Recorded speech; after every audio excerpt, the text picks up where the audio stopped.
Dan kalau bicara dengan Verdong, nggak ada obatnya, teman-teman ya. Dia itu baik di klubnya maupun di timnas selalu mendapat tempat. Ya. Ketika timnas itu dipegang oleh STY sampai ke Kluivert, dia seakan tidak tergantikan kecuali dia cedera. Jika gagal untuk melangkah ke babak berikut Coppa Italia putaran pertama.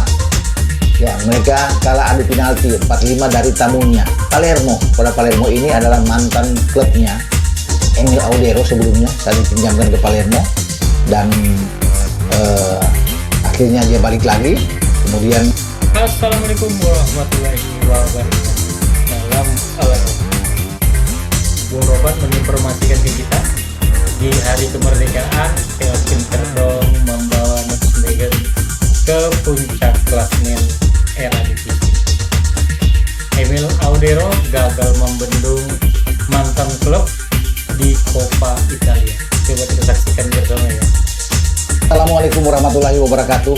Salam sejahtera, salam sehat untuk kita semua. Apa kabar teman-teman? Semoga baik-baik saja di hari kemerdekaan Republik Indonesia yang ke-80 merdeka. Kelvin Verdong membawa Nijmegen memuncaki klasemen sementara di Eredivisie dengan 2 kemenangan 6 poin yang mereka dapatkan. Ya, kemarin mereka menghajar ya, tim yang justru menjadi tuan rumah, Heracles, dengan 1-4, padahal mereka lebih dulu kebobolan. Horkam bisa mencetak gol lebih dulu, tapi karena Horkam membuat pelanggaran keras, men-tackle pemain Nijmegen, akhirnya dia diusir lapangan baru 13 menit sudah dengan kartu merah. Ini agak berat bagi Heracles untuk bisa bangkit lagi dan bisa mempertahankan keunggulan, sehingga mereka kebobolan 4 gol dan Verdong bermain dengan sangat baik di 3 back. Ini pelatih Dick Snyder, pelatih Nijmegen ini memainkan ala tim nasional punya pola 3-4-3 ya, seperti yang ditampilkan oleh STY sebelumnya. Sekarang pakai Kluivert di timnas kita, dan Verdong menjalankan itu dengan baik bersama dengan rekannya Sandler dan Pereira di jantung pertahanan Nijmegen. Dan Sandler ikut membuat gol kedua dari 4 gol Nijmegen ya, ke gawang Heracles, dan ini merupakan kemenangan kedua mereka dengan skor yang besar. Excelsior sebelumnya di pekan pertama mereka hajar dengan 5-0, sehingga mereka dalam 2 pertandingan memasukkan 9 gol dan kemasukan 1, ini membuat mereka ada di puncak dengan 6 poin, sama seperti Feyenoord dan Texwol, klubnya Eliano Reinders juga yang mencetak kemenangan 2 kali.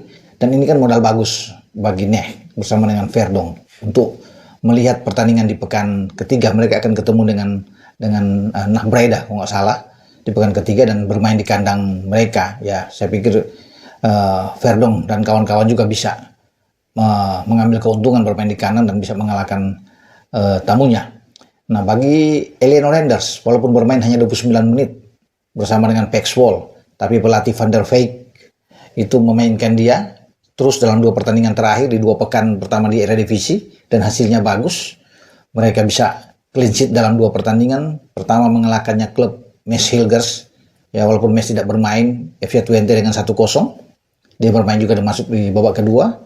Dan Telstar mereka hajar juga di kandang Telstar, bahkan dengan 0-2. Jadi suatu hal yang bagus bagi Texwol, karena 2 kemenangan mereka akan balik ke kandang lagi nantinya, dan saya pikir ini akan menjadi satu hal yang bagus di antara Verdong dan Eliano Reinders ya, untuk menatap ya bukan saja pertandingan penting di Eredivisie, tapi mereka diproyeksikan untuk ikut memperkuat timnas kita di putaran keempat pra Piala Dunia zona Asia kan, di Arab Saudi.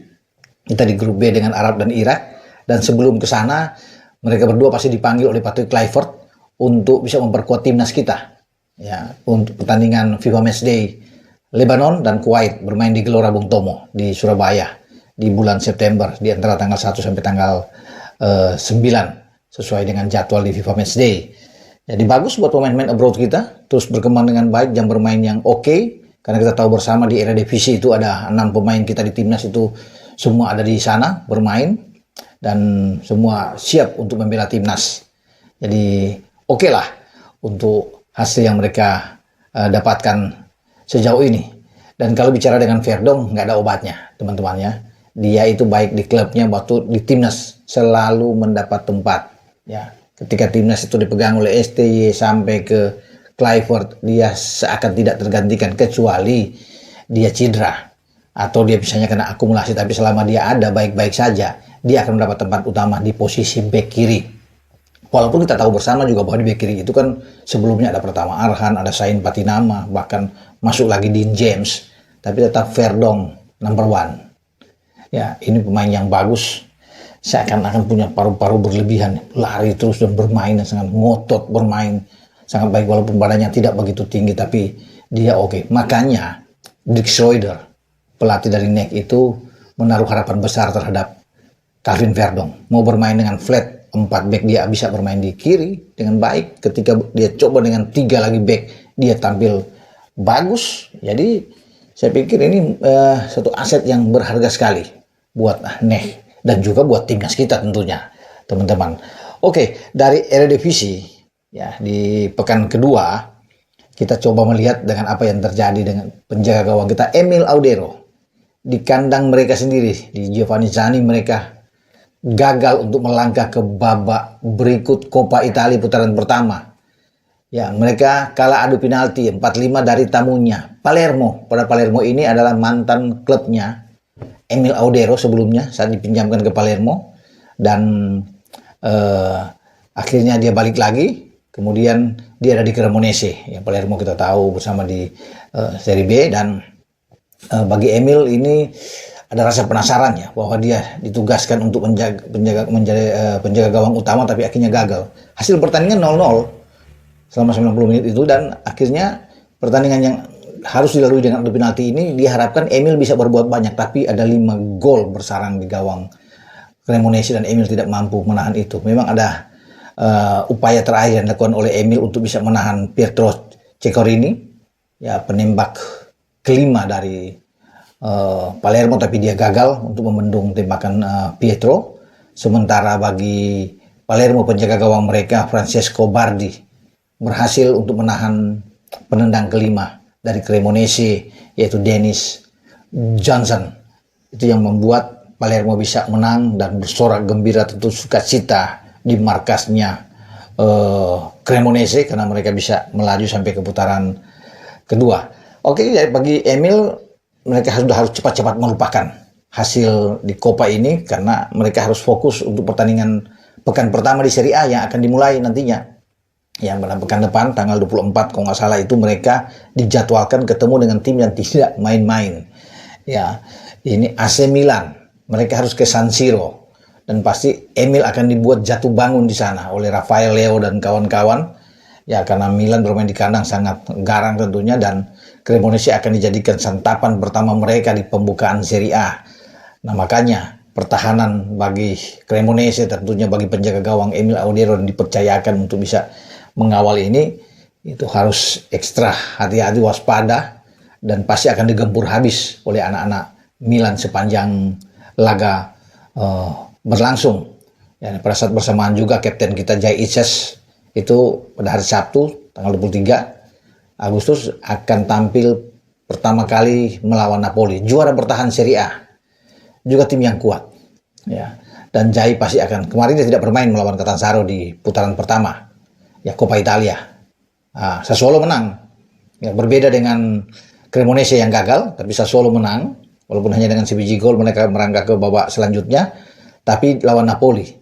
Nah, Jai kemarin tidak bermain, masih tetap disimpan oleh Fabio Grosso, pelatih dari Sassuolo, dan nantinya Jai pasti akan bermain, entah dia bermain dengan Romanya atau dengan Muharevic di jantung pertahanan, itu tergantung dari Grosso untuk menghadapi pertandingan yang pasti keras, ya, ketat, ya, karena Napoli pasti lebih diunggulkan dibandingkan dengan Sassuolo. Tapi ingat, Sassuolo selalu bisa membuat kejutan. Domenico Berardi dan kawan-kawan pasti akan diwaspadai juga oleh Napoli yang saat ini sudah mendapatkan Kevin De Bruyne yang dilepas secara gratis menuju ke Napoli, dan dia akan bermain di posisi tengah bersama dengan Scott McTominay, ya, gelandang yang pernah membawa atau membela MU, tapi kemudian MU melepasnya. Tominay bersinar bersama dengan Napoli dan bahkan menjadi juara. Itu yang dia tidak dapatkan bersama dengan MU di Liga Primer. Itu yang kita akan nantikan bersama teman-teman. dalam duel antara Sassuolo melawan Napoli, dan nantinya Emil akan ke San Siro untuk menghadapi Milan dengan saya, Bung Ropan, berbicara. Ciao! Oke, mungkin itu saja untuk video saya saat ini. Nantikan video saya selanjutnya. Sampai jumpa.